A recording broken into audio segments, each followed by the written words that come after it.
Hello, friends!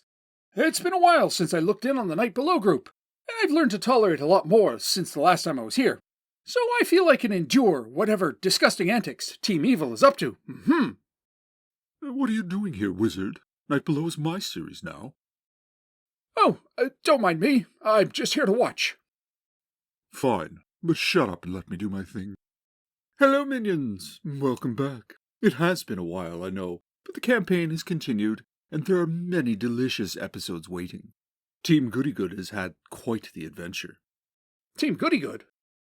So, get some popcorn, sit back, and let's see what happens.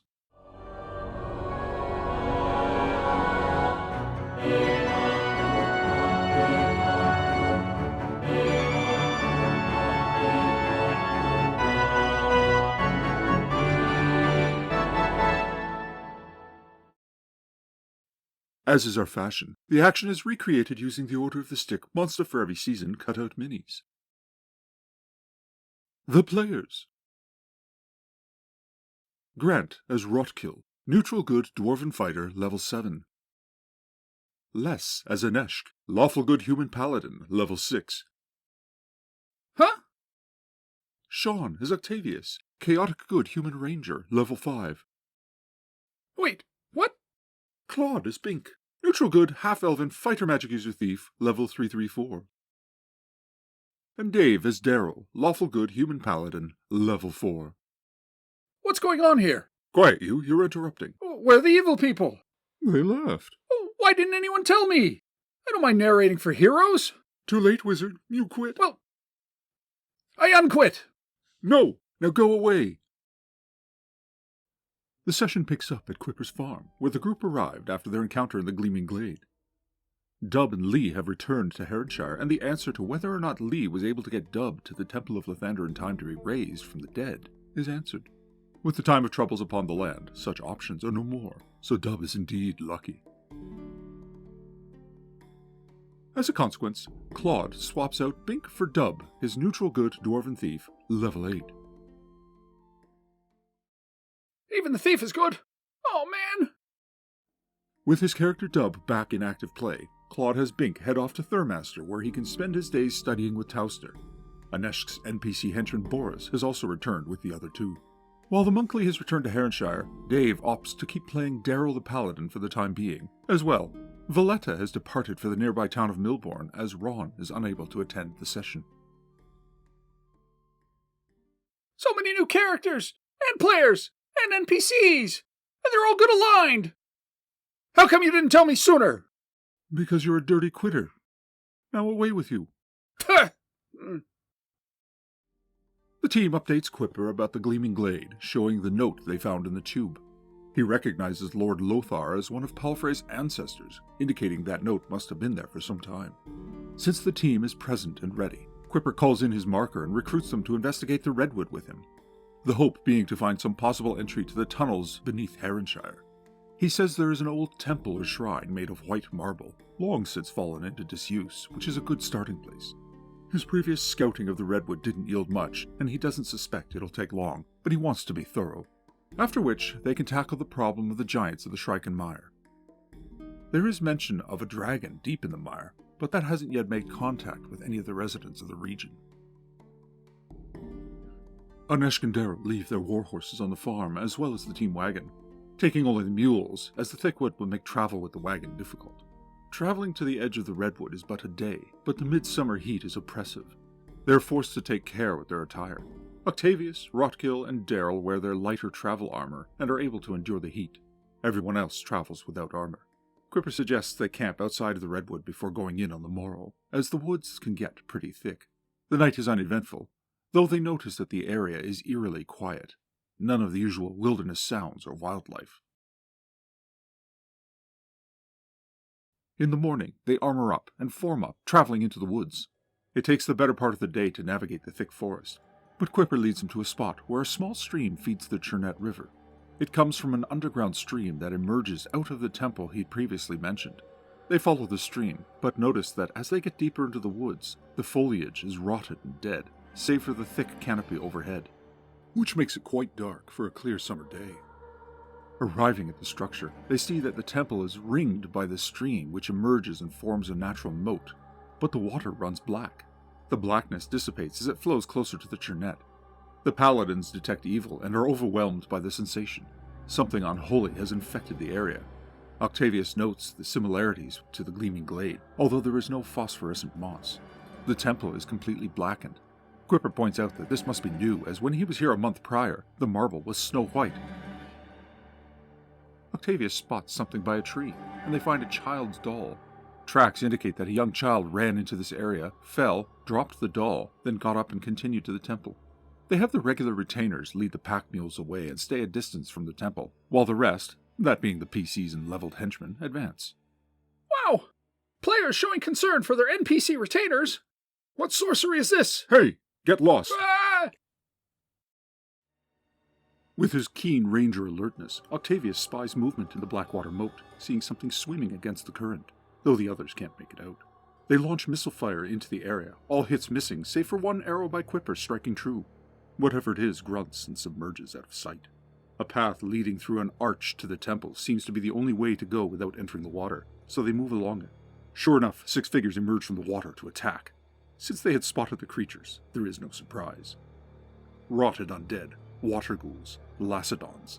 Aneshk, Rotkill, Tyranno, Octavius, and Boris sprint forward so as to reposition away from the water, while Dub, Daryl, and Quipper remain in fight. The interior of the temple is lined with jet-black columns. From the door to the temple, they spy an ogre menacing a young child who is praying at an altar. The ogre's attempts to attack the child obstructed by some aura or force field. The Lacedons spring out of the water to attack, and the battle begins. The warriors wearing the full-plate armor find the extra protection makes the difference, as the DM rules that the paralysis effect won't come into play unless the character's actual hit points are struck. Rotkill and Octavius rush into the temple to get the attention of the ogre and help the girl. The ogre turns to face them, and they see that it too is rotted and ghoulified. Rotkill engages, but soon realizes something is amiss. Not only are his dwarven tactics against the ghoul ogre ineffective, but the magic of his weapons and gauntlets of ogre power are no more. Tyranno casts a magic missile at the ogre to help, but the missiles fizzle out as they enter the temple. It becomes clear that the interior of the temple is a null zone for magic. Aneshk attempts to turn the undead, but like Valletta against the Wraith at the Gleaming Glade, he cannot tap into the divine power for turning. Dub uses his Defender Sword to maximize his defense at the cost of his attack strength. This gambit works to keep him safe, but as he's not proficient, the -3 penalty is enough to prevent him from landing blows. He raises the attack value of the sword in order to get a hit in, but a loss of initiative sees a Lacedon strike him with its claw attack and Dub fails to save versus paralysis. The battle rages. Rotkill and Octavius notice something else that alarms them. The ogre ghoul is regenerating any damage they manage to land. The two then retreat from the temple to rejoin the others. The ogre does not follow them out. Screams penetrate the air, and the sounds of other ghouls in the distance can be heard. The group immediately fears for their retainers, but there's nothing to be done right now. They are locked in a desperate fight. 4 more ogre ghouls arrive at the bottleneck and engage. The team wants to retreat to a better position, but with Dub paralyzed, Daryl won't leave him to his fate, instead standing alone against the odds to protect his otherwise helpless ally. So refreshing to see the heroes willing to lay down their lives for their comrades. Yes, it's absolutely sickening, but you don't see me quitting. Though I did think about censoring the goody-good action so that my tender minions wouldn't violently throw up at the saccharine sweetness. But then I remembered I don't care. Quipper takes several devastating blows, and Daryl opts to lay on hands rather than fend off the Lacedons on his back. But Quipper takes a blow, knocking him to 0 hit points exactly. The DM here runs a house rule that 0 hit points exactly is a knockout effect rather than the bleed-out effect. One must go into the negatives before they are in proper critical condition. The laying on hands immediately revives the fallen ranger, at which point Claude takes over control of the ranger as Dub is out of the fight. Quipper quaffs a potion of extra healing while Daryl defends from multiple flanks. 2 Lacedons go down, but 2 others opt instead to pull Dub into the water and let him drown, while they return to face the others on the surface.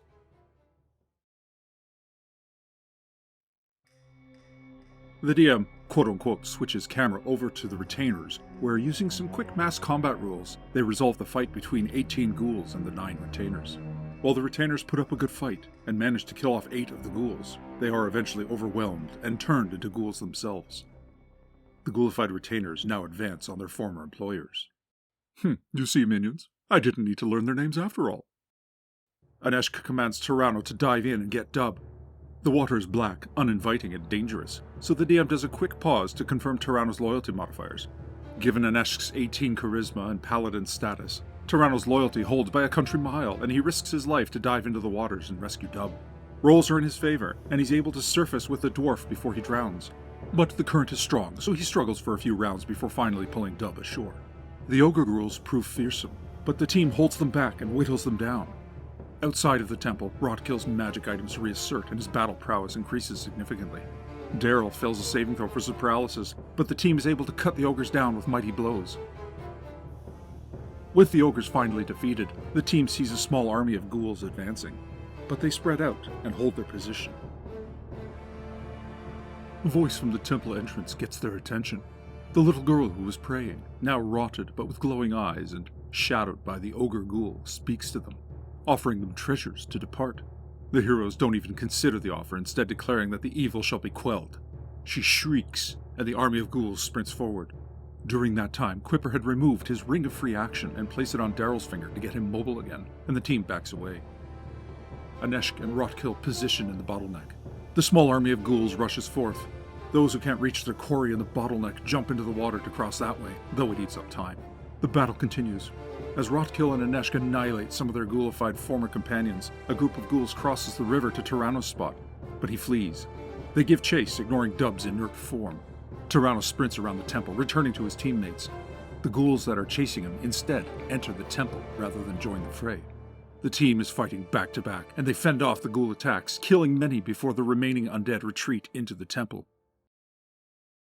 The group takes the breather, and those who need it quaff the remaining healing potions. Quipper points out that they either need to flee or press the attack immediately. If that regenerative effect is caused by the temple and works on all of the ghouls, all of the injured ghouls will be back to full strength really soon. But the anti-magic effect has them worried, especially Daryl, who is unsure if the paralysis effect will reassert when the power of the Ring of Free Action is suspended. The team ultimately decides to press the attack, with Daryl using missile fire and guarding the entrance, while the others enter the temple to engage with melee attacks and firebombs. Tyranno rushes back around the temple to Dub and drags his form to where they can easily escape with him if things go poorly. The heroic warriors enter the temple hoping to finish off the ghouls, but the cancellation of their magic proves more devastating to their prowess than they expected, and the ghouls are able to overwhelm them. Quipper becomes paralyzed, and Rotkill's normally massive damage from the gauntlets of ogre power is completely negated. The team decides that this is a standoff.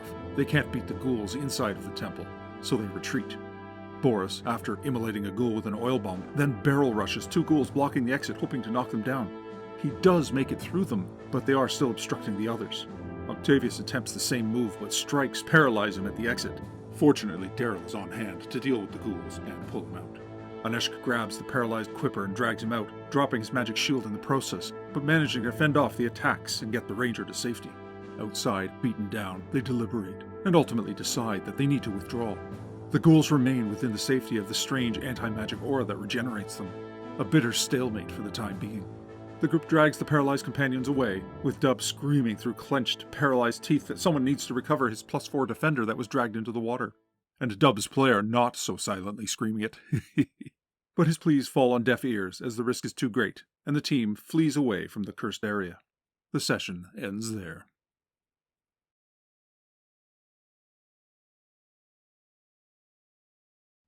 Well, minions, that was right out of a horror movie. Such a powerful team of goody-goods, almost brought to their knees. Delicious.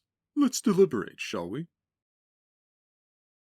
Within the framework of the Night Below scenario are many opportunities to slip in extra mini-scenarios, and that's what the DM has done here. Quipper's investigations into the underground tunnels is reasonably a part of the Night Below story, but the shrine and small army of ghouls was taken from the Book of Lairs. A most delightful title for a D&D supplement, don't you think? I approve wholeheartedly. I think that's supposed to be the Book of Lairs. Oh, no, I'm sure it said Liars. No, I've got it right here. See? Book of Lairs. Huh, well, phooey. That's less fun. Well, it's still a good scenario. I suppose. I'm just disappointed. Disappointed enough to quit and jump in the pool? I've, just replaced the, chlorine. Nice try, wizard, but no. Go away now. So yes, minions, this scenario from the book of Lairs is a neat little meat grinder. The Book of Lairs is a great resource loaded with many such scenarios, and this one caught the DM's eye, especially in the wake of the start of the Time of Troubles, where powerful entities will take full advantage of the absence of various gods. Had this team been able to turn the undead, things would be different. Also, the loss of their cleric for the session didn't help. Even with reduced power, his first and second level spell support would have been useful. The loss of every single retainer was a blow, especially since they were reanimated immediately and joined the fray against the PCs. Though I can't say I'm displeased, that's a few less names I need bother learning. I will note that the instant ghoulification of the dead wasn't a special part of this scenario, rather simply a protocol that this DM uses for ghouls, where characters killed by ghouls reanimate within D4 rounds. This makes swarms of ghouls extremely dangerous. Further to this, the DM here plays it so that ghoul claw attacks won't do it alone. The victim must have been bitten. If they are bitten, they are susceptible to the transformation for several days, so it's possible to be bitten, survive an encounter with a ghoul, then die from some unrelated reason the next day and still turn. It creates some fun tension where ghouls are involved. As is our fashion with the Reviewcap series, I will hold off on full disclosure of the scenario until it has been completely engaged with. The little girl ghoul is certainly a departure from normal ghoul activity, which means something bigger is at play. The next episode looms, minions, and you know that a team of such goody-goods with 2 paladins will not just let a threat of this magnitude stand. So tune in and see how they deal with it. Ta for now, minions.